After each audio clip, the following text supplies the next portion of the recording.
베스트셀러 90년생이 온다의 작가가 인세 문제로 출판사와 소송에 들어갔습니다. 앞서서 소설가 장강명 씨도 출판사에 인세 누락 문제를 제기하는 등 관련 논란이 끊이질 않고 있습니다. 업계도 대응에 나섰지만 해결이 쉽지 않은 상황입니다. 김선희 기자입니다. 37만 부 넘게 팔린 이몽택 작가의 90년생이 온다. 신입사원과 기성세대가 함께 살아가는 지혜를 담은 책으로 문재인 대통령이 청와대 직원들에게 선물하면서 주목을 끌기도 했습니다.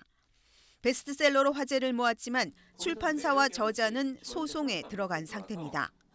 전자책 인세 1억 3천만 원을 받지 못했다는 겁니다. 작가는 자신도 모르는 사이 무제한 스트리밍 서비스에 들어갔고 판매 상황도 확인할 수 없다고 말합니다. 들어간 다음에 확인을 해요. 여기 들어갔네?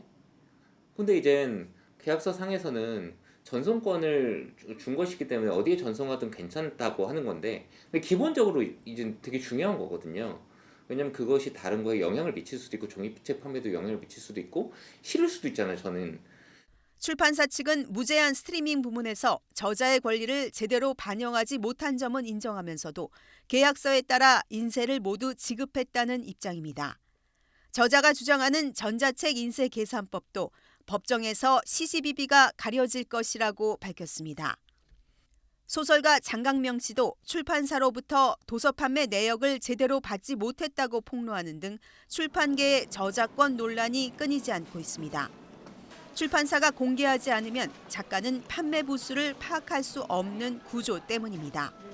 출판사들이 중심이 된 대한출판문화협회는 이런 문제점을 해결하기 위해 도서 판매 정보 공유 시스템을 구축하고 가동에 들어갔습니다.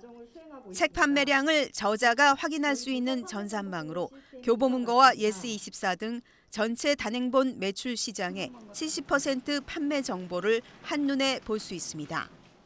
저작자들에게 우리가 투명하게 정보를 공개 못할 이유가 어디 있느냐. 최대한 노력해서 신뢰를 회복하자. 이런 목소리가 높아서 빠른 시일 내에 개발할 수 있도록 시스템을 개발했습니다.